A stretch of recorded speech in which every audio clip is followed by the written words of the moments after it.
बरसात की वो रात ऐसी थी जैसे आसमान खुद जमीन पर उतर आने वाला हो। बिजली बार बार चमकती और हर बार गांव की सूनी गलियों को एक पल के लिए जगा देती।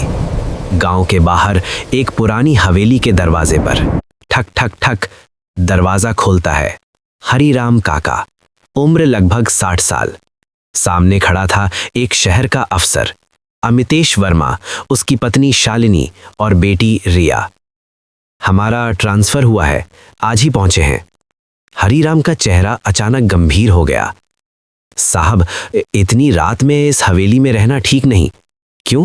अमितेश ने पूछा।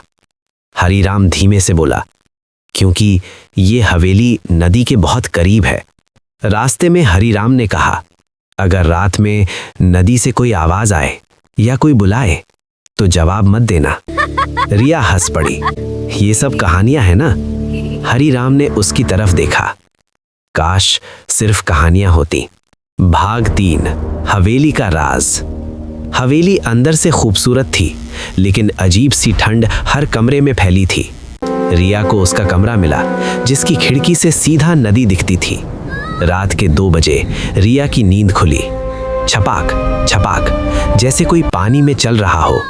वो खिड़की तक गई और जम गई। नदी के बीच एक लड़की खड़ी थी, सफेद साड़ी, लंबे बाल, और वो सीधे रिया को देख रही थी। अगले दिन रिया फिर नदी के पास गई। वही लड़की अब किनारे पर खड़ी थी। तुम कौन हो? रिया ने पूछा। लड़की मुस्कुराई। मैं यहां रहती हूं। नाम? कभी था, अब नहीं। रिया को अजीब सा अपनापन महसूस हुआ।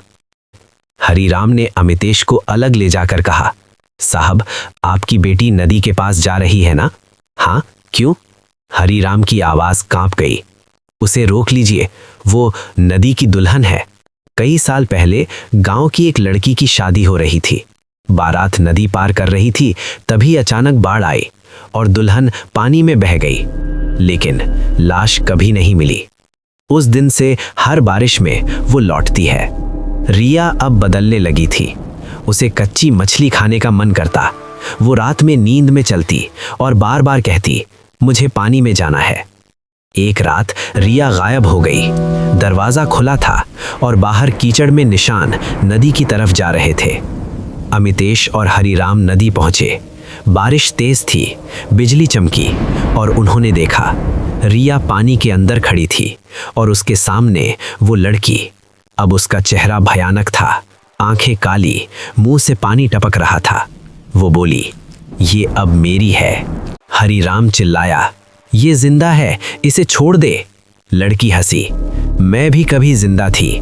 अचानक रिया ने मुड़कर देखा और बोली, पापा, मुझे मत बचाओ, मैं यहीं रहना चाहती हूँ। अगली सुबह नदी शांत थी। रिया गायब। सिर्फ किनारे पर उसके पैरों के निशान थे, उल्टे और पानी की ओर जाते हुए। हरिराम ने आखिरी बार नदी की ओर देखा और अचानक उसे पानी में 2 लड़कियां खड़ी दिखीं। एक पुरानी दुल्हन और दूसरी रिया। दोनों मुस्कुरा रही थीं।